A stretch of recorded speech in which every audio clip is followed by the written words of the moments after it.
हम सब अपनी लाइफ में कुछ ना कुछ चेंज करना चाहते हैं। किसी को जिम स्टार्ट करना है, किसी को पढ़ाई सीरियसली लेना है और किसी को कॉन्फिडेंट बनना है। But end of the day हम सिर्फ सोचते रह जाते हैं और धीरे धीरे ये मानने लगते हैं कि शायद हम बस लेजी हैं। बट ये लेजीनेस नहीं है, दिस इज प्रोक्रास्टिनेशन। हमारा ब्रेन एक बहुत ही स्पेसिफिक पैटर्न फॉलो कर रहा होता है और जब तक हम उस पैटर्न को नहीं समझेंगे, कोई प्रोडक्टिविटी ऐप, मॉर्निंग रूटीन या कोई भी मोटिवेशनल वीडियो कुछ चेंज नहीं कर पाएंगे। क्योंकि प्रॉब्लम इंफॉर्मेशन में नहीं है, उससे 3 लेयर्स डीपर है। हमारे ब्रेन के स्पेसिफिक पैटर्न में, हमारे इमोशंस में और उस हमारी आइडेंटिटी में। और इस वीडियो में हम उन तीनों लेयर्स को समझने वाले हैं ताकि प्रोक्रास्टिनेशन को सिर्फ तुम बैड हैबिट नहीं बल्कि उसके पीछे के असली रीजन को समझ पाओ और वही पुरानी गलती बार बार रिपीट करते रहने से खुद को फाइनली रोक पाओ। तो स्टार्ट करते हैं एक ऐसी चीज से जिसे ऑलमोस्ट सभी लोग गलत समझते हैं, डोपामीन। ज्यादातर प्रोडक्टिविटी वीडियोस तुम्हें एक ही चीज बोलते हैं, इंस्टाग्राम डोपामीन देता है, पढ़ाई नहीं। और इसीलिए तुम्हारा ब्रेन बार बार इंस्टाग्राम चूज करता है ओवर स्टडीज। लेकिन प्रॉब्लम ये है कि ज्यादातर लोग डोपामीन को गलत समझते हैं।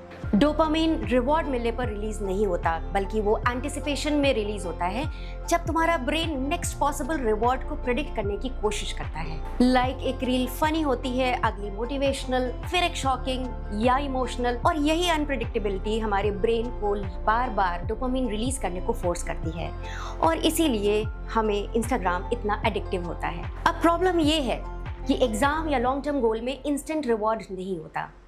एग्जाम 6 महीने दूर है, रिजल्ट्स अनसर्टेन है और एक्साइटमेंट 0 है। और इसीलिए पढ़ने बैठते ही हमारा ब्रेन क्विक डोपामीन वाली चीजें ढूंढने लगता है, scrolling, notifications, YouTube, anything instant. और यहीं से स्टार्ट होता है प्रोक्रास्टिनेशन का साइकिल। कभी नोटिस किया है, कुछ दिन तुम 5 घंटे कंटिन्यूअसली काम कर लेते हो और कुछ दिन 5 मिनट भी फोकस नहीं होता। सेम इंसान, सेम गोल्स, सेम लैपटॉप, फिर भी बिहेवियर कंप्लीटली डिफरेंट।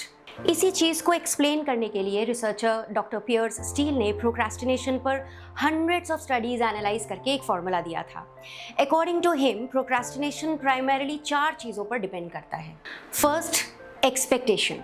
अगर हमारे गोल को लेकर हमारा कॉन्फिडेंस ही लो है तो हमारा ब्रेन स्टार्ट करने से पहले ही गिव अप कर देता है। इसीलिए स्टार्ट हमेशा उस टास्क से करो जो तुम कंप्लीट कर सकते हो, सबसे हार्ड टास्क से नहीं। ब्रेन को एविडेंस चाहिए होता है कि हाँ, मैं ये टास्क कर सकता हूँ। Second, value. अगर हमारे ब्रेन को टास्क पॉइंटलेस लगता है तो प्रोक्रास्टिनेशन ऑटोमेटिक हो जाता है। इसीलिए टास्क को किसी रियल गोल से कनेक्ट करो। जैसे मुझे ये सब्जेक्ट पसंद नहीं है बट यही सब्जेक्ट मुझे उस कॉलेज या उस रियल गोल तक ले जा सकता है जो एक्चुअली मुझे चाहिए। And third, impulsiveness. अगर फोन पास पड़ा है, नोटिफिकेशंस ऑन है तो फोकस नेचुरली ब्रेक होगा। इसीलिए एनवायरनमेंट चेंज करना पड़ता है। फोन दूर रखो, ऐप ब्लॉकर्स यूज करो और विल पावर पर सोलिली डिपेंडेंट मत हो। और लास्ट, डिले। हमारे काम का रिवॉर्ड जितना फ्यूचर में होगा, जितना डिले होगा, हमारा मोटिवेशन उतना ही लो होता जाता है। जैसे अगर मार्च में एग्जाम है तो वेडनेसडे तक चैप्टर 1 फिनिश करना है, कुछ ऐसा सोचो। लेकिन डोपामीन के नीचे, स्ट्रेस के नीचे और प्रोडक्टिविटी फॉर्मूलाज के नीचे एक चीज और भी है, हमारी आइडेंटिटी। और शायद प्रोक्रास्टिनेशन का डीपेस्ट रीजन भी यही है। एटॉमिक हैबिट्स के ऑथर जेम्स क्लियर के अकॉर्डिंग आइडेंटिटी चेंज 3 लेवल्स पर होता है। लेवल 1, आउटकम, मतलब हम क्या अचीव करना चाहते हैं। लेवल 2, प्रोसेस, मतलब हम कैसे काम करना चाहते हैं। एंड लेवल 3, आइडेंटिटी, मतलब हम खुद को कैसा इंसान मानते हैं। और प्रॉब्लम ये है कि हमारी करंट हैबिट्स यूजुअली हमारी करंट आइडेंटिटी का रिफ्लेक्शन होती हैं। अगर हम अपने आप को बार बार बोलते हैं कि मैं डिस्ट्रैक्टेड हूँ, मैं कंसिस्टेंट नहीं रह पा रही, तो हमारा ब्रेन धीरे धीरे उसे ट्रूथ मान लेता है। और ये स्टोरीज अक्सर बहुत पहले स्टार्ट होती हैं। कभी किसी टीचर ने बोल दिया तुम फोकस नहीं हो, या किसी एग्जामिनेशन में मार्क्स लो आ गए, या फिर कभी किसी और से कंपैरिजन हो गया। और धीरे धीरे ये इवेंट्स फैक्ट से आइडेंटिटी बन जाते हैं। स्पेशली इंडिया जैसे हाइपर कॉम्पिटिटिव सिस्टम में, जहां हमेशा मार्क्स को इंटेलिजेंस से लिंक किया जाता है। अगर तुम टॉपर नहीं हो तो तुम्हें एवरेज फील करा दिया जाता है। और फिर प्रोक्रास्टिनेशन सिर्फ डिस्ट्रैक्शन नहीं होता, वो एक पैटर्न बन जाता है क्योंकि हमारा ब्रेन धीरे धीरे उस आइडेंटिटी को बार बार रिपीट करने लगता है क्योंकि उसे वो सच मान लेता है। इसीलिए रियल चेंज सिर्फ न्यू हैबिट से नहीं आता। रियल चेंज तब स्टार्ट होता है जब हम अपने ब्रेन को नए एविडेंसेस देना स्टार्ट कर देते हैं। Small proofs, small wins, small moments where you prove to yourself शायद मैं वैसी नहीं हूँ जैसा मैं सालों से अपने आप को मानती आई हूँ। और शायद इस चीज का बेस्ट एग्जाम्पल विराट कोहली है। स्टार स्पोर्ट्स के साथ एक इंटरव्यू में विराट कोहली ने एडमिट किया था कि 2012 में उनकी डाइट इतनी अनहेल्दी हो चुकी थी कि 4-5 दिनों में 40 एक्लेयर्स टॉफीज वो खत्म कर देते थे।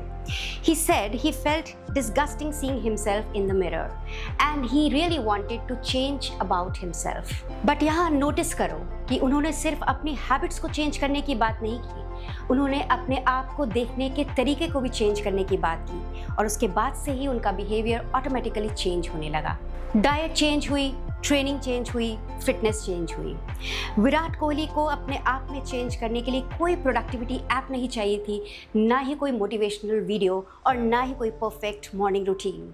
उन्हें बस एक चीज़ चाहिए थी, एक आइडेंटिटी शिफ्ट। क्योंकि अल्टीमेटली हमारी हैबिट्स अक्सर उस आइडेंटिटी का रिफ्लेक्शन होती हैं जो हम खुद के बारे में सच मान लेते हैं। तो सवाल ये है कि अगर हमारी आइडेंटिटी ही प्रोक्रेस्टिनेशन का रूट है तो उसे चेंज कैसे करें? देखो, आइडेंटिटी डिक्लेरेशन से नहीं बल्कि एविडेंस से चेंज होती है। तुम एक दिन अचानक से उठकर ये नहीं कह सकते कि आज से मैं डिसिप्लिन्ड हूँ। हमारा ब्रेन वर्ड्स पर ट्रस्ट नहीं करता, वो प्रूफ पर ट्रस्ट करता है। और इसीलिए अपने हर एक्शन को एक वोट की तरह ट्रीट करो उस इंसान के लिए जो तुम बनना चाहते हो। अगर 10 मिनट पड़े तो एक वोट फॉर अब से मैं डिसिप्लिन्ड हूँ, और अगर स्किप कर दिया तो एक वोट फॉर मैं इजीली डिस्ट्रैक्टेड हूँ। तुम्हें हर वोट जीतने की ज़रूरत नहीं है, पर ज़्यादा वोट्स किस साइड जा रहे हैं वो मैटर करता है। तो अब तुम्हारे पास एक चॉइस है, या तो तुम इस वीडियो को बंद करके वापस स्क्रॉलिंग पर जा सकते हो, या अभी जिस चीज़ को लगातार तुम अवॉइड करते आ रहे हो उसका छोटे से वर्जन से स्टार्ट कर सकते हो। मे बी एक पेज से, एक लाइन से, या एक छोटी सी प्रॉब्लम से। चॉइस तुम्हारी है।